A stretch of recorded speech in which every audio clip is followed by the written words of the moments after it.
I'm Dr. Stephanie Hayes, clinical psychologist at Algoma Family Services. In this video, I, along with my colleagues, are going to share some of our favorite tips for building and maintaining relationships. As we've said before, relationships are really the key to supporting the mental health in children, teens, adults, anybody we care for or love, anybody in our relationship that we may need to help. So whether in terms of within a crisis time or if it's just on a regular basis, we're going to provide some of our favorite tips for how to listen, how to respond, what to do in a crisis, as well as how to kind of bring that distress down when there may be some really strong feelings happening.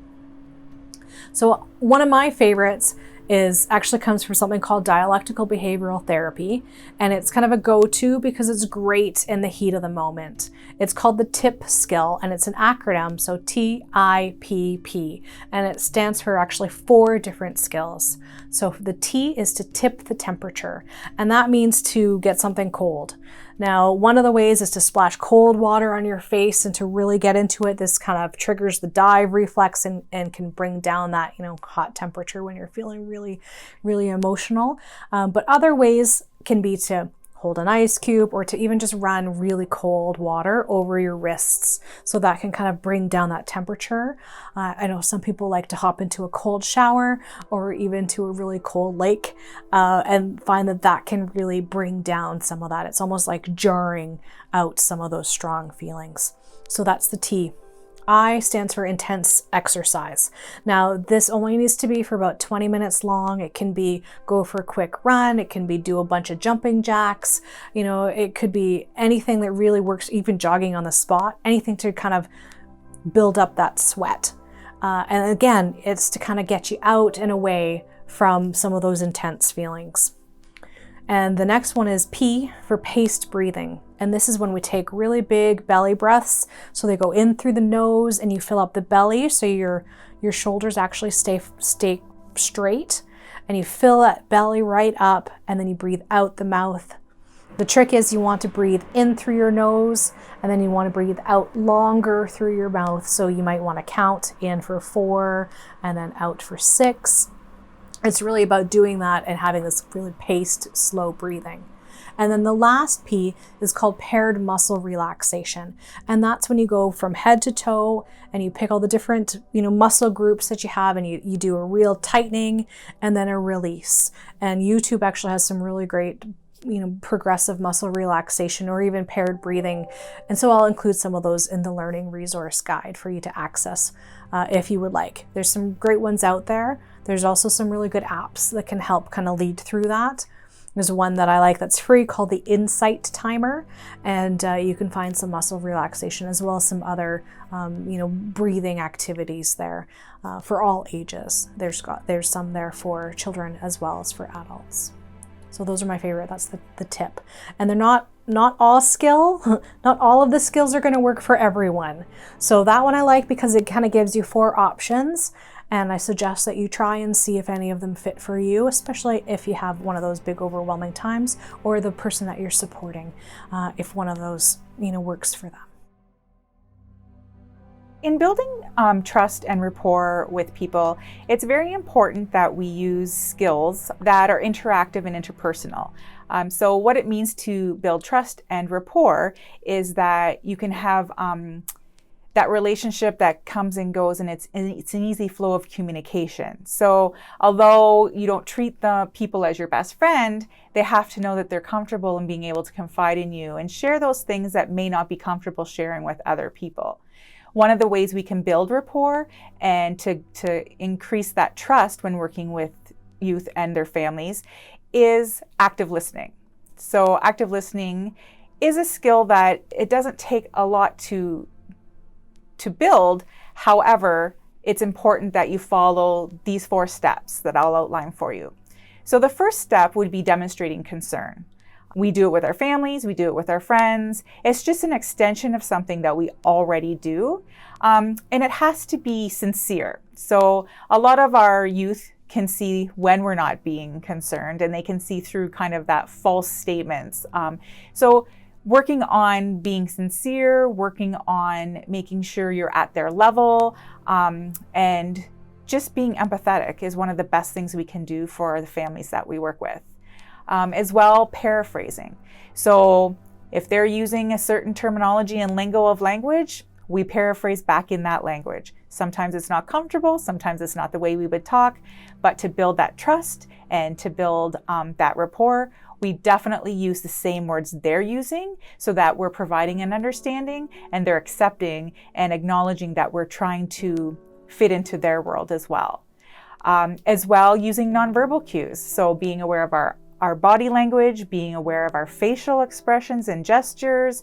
How are we holding our body posture? Sometimes without even knowing it, we seem standoffish, so our arms crossed across our chest. Better to be resting in your lap if you're sitting, or maybe your hands by your side. Sometimes with our facial expressions, they say more than what our words do. So to be very aware of where we are, what the situation is, and being completely and totally non-judgmental is something that we can do with both our face and our body language, as well as our words. And like brief affirmations. I see, I know, thank you for telling me that, I understand. These are all affirmations that kind of help the families and the youth move forward in wanting to share more with us and keeping that communication open. This isn't always going to work. It is sometimes harder to build that rapport. It is harder to build that trust.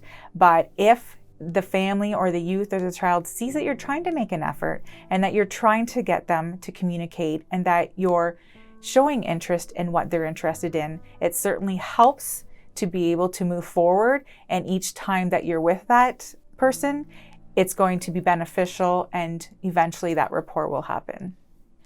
Another trick that includes active listening is also being present. So what being present means is that you pay attention.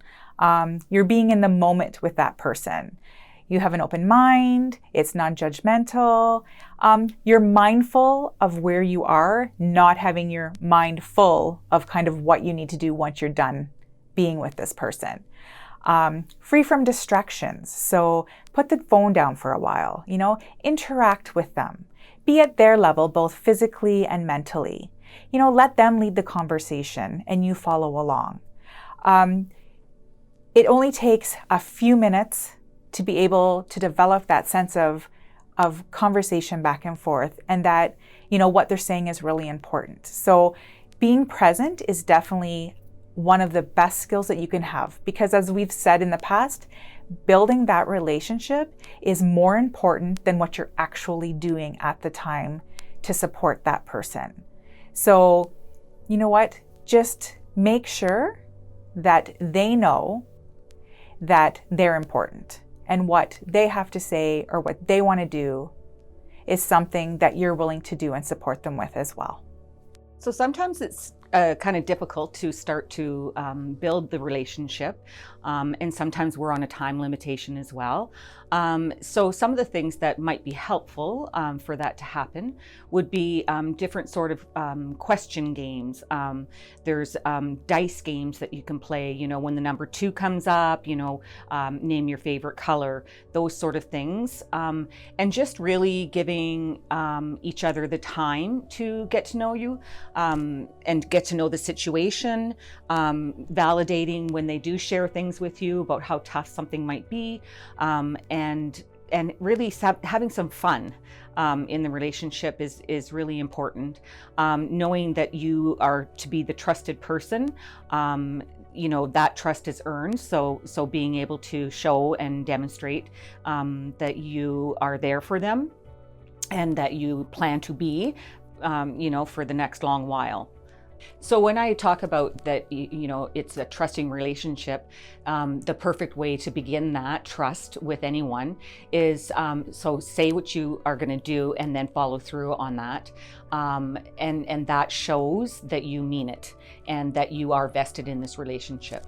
So I think it's important to always keep in mind when you are out and about, or even if you're at home with your person, that sometimes crisis might happen. So it can be something small, as a temper tantrum in the grocery store, to something large where they're wanting to hurt themselves, or they're feeling just really hopeless.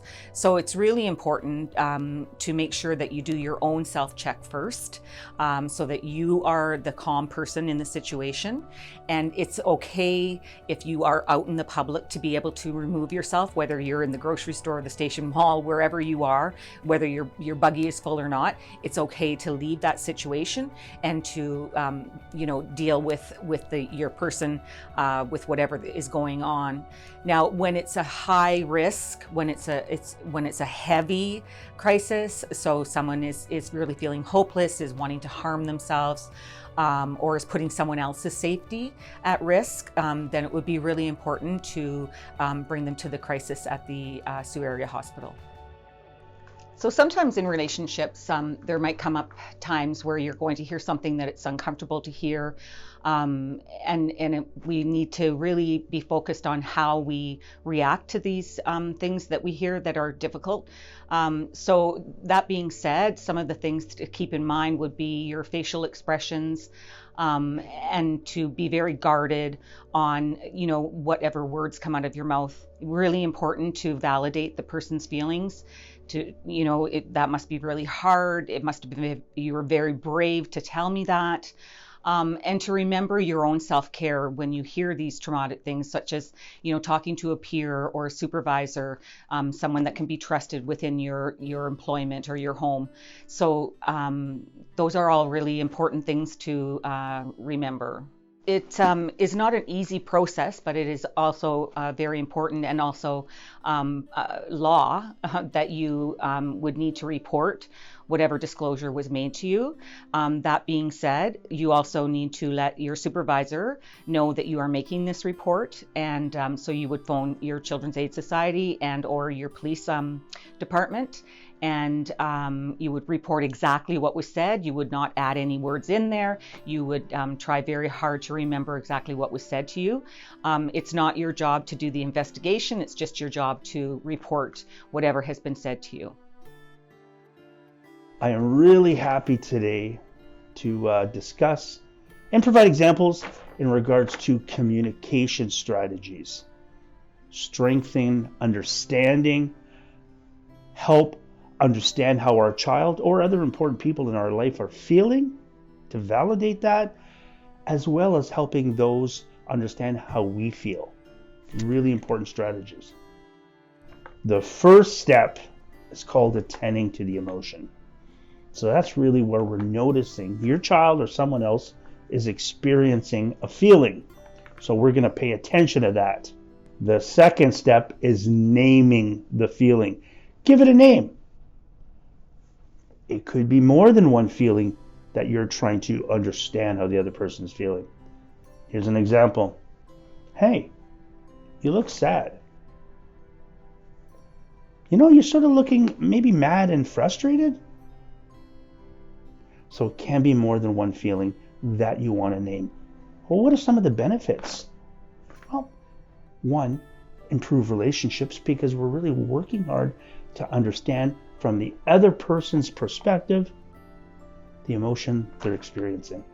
The next step is validating the emotion. This is a crucial step, because what we're trying to do is put ourselves in their shoes and really trying to convey that we understand that they're experiencing that emotion. Why would I want to do that? Well, a lot of the benefits that people can realize is, one, strengthening the relationship. And by strengthening the relationship through understanding their emotional experience, then we can go to the following steps from a firmer ground and one of understanding. The fourth step in emotion coaching is meeting the need. And that oftentimes depends on the feeling or feelings that we're validating. Here's an example. If we're validating sadness, We might offer a hug, kind words, soft tone of voice. If it's anger that we're validating, we might then reinforce some boundaries, set some limits, problem solve with the other person how to manage that strong feeling. If it's fear, we might protect them. We might offer some solutions for that they can feel safer. If it's anxiety, then we can help them work through managing the uncomfortableness of anxiety. And maybe challenging some of the thoughts that lead to the feeling of anxiety. The final step is to fix and or problem solve. Now that includes coming up with some solutions, continuing to set some limits and boundaries depending on the feeling that we're validating, and really working on a solution-focused perspective. Oftentimes, as caregivers, as parents, as guardians, we oftentimes jump the first 3 steps and go right to 4 and 5. So by following this modality of emotion coaching, it really challenges us to really start with validating and understanding the feelings that are leading, that are contributing to the strong emotions as well as to the behaviors that we're seeing. The first example I'd like to talk about is a situation involving maybe a 7 or 8-year-old. It's bedtime. They're watching a show they really like. And you've told them, show's done, time for bed. You notice little Johnny's fairly upset and angry that he's been told he's done watching TV for the night. He's got to get ready for bed. So here's how we go about using the steps. 1, to tend to the emotion. 2, label and express it. John, I can tell that you're mad and upset that I told you the TV's going off and you have to go to bed now. You love that show. The 3rd step would be validate it. I get it. I was watching my favorite show and someone said you're not watching anymore. You got to get ready for bed. I might feel angry and frustrated too. The 4th step in this situation might be reinforcing that we're going to set a limit. John, it's 9 o'clock. It's time for bed. And the TV's going off. This example, fixing and redirecting it, is really saying maybe the idea is tomorrow night, I'll let you know 10 minutes ahead of time. You've got 10 minutes left where you can start working on getting used to the idea that the TV's going off quicker. So that's my example involving a younger child. For my next example of use of the emotion coaching tool, I'm going to make up a scenario that involves like a pre-adolescent. So grade 7, grade 8, grade 6. And they've come home from school and they look upset. So here's how we could go about doing that. So firstly, we'd attend to it, pay attention, attend to the emotion. And then we let them know what we're seeing and then see if that's it. Did we get it right? Hey, Sylvia, you look really upset. You look sad. Yeah? Is that about what you're feeling? And then maybe they'd explain an event that happened at school where other students maybe were laughing at them, mocking them, and they don't feel good about it. So we'd validate that. That'd be step 3. I get it. This is what happened at school, and it sounds like they hurt your feelings, and it sounds like you're really sad and upset about what happened. 4 would be meet the need. Well, maybe in this scenario, a need might be a hug. A need might be a little time in the bedroom, a little snuggle time. That depends on the child. But in this situation, we do not need to worry about setting limits. We want to provide support. The 5th step would be maybe problem solving. By talking collaboratively with the young person, we may come up with some ideas on how to address this at school. So that's my example for really any age, but I've set it for grades 6 through 8. Go over another example of use of the emotion coaching tool. And this time the scenario I'm making up is regarding a 17-year-old teenage boy who's just punched a hole in the living room wall. So we would approach, and we'll name this person Philip. Philip, I can really tell you seem really, really angry right now. You seem really upset. Yeah? Is that it? And then maybe he would explain that his partner, in this instance his girlfriend, has broken up with him, and he is now going out with his friend, and he is just really, really mad and upset. So we validated the feeling.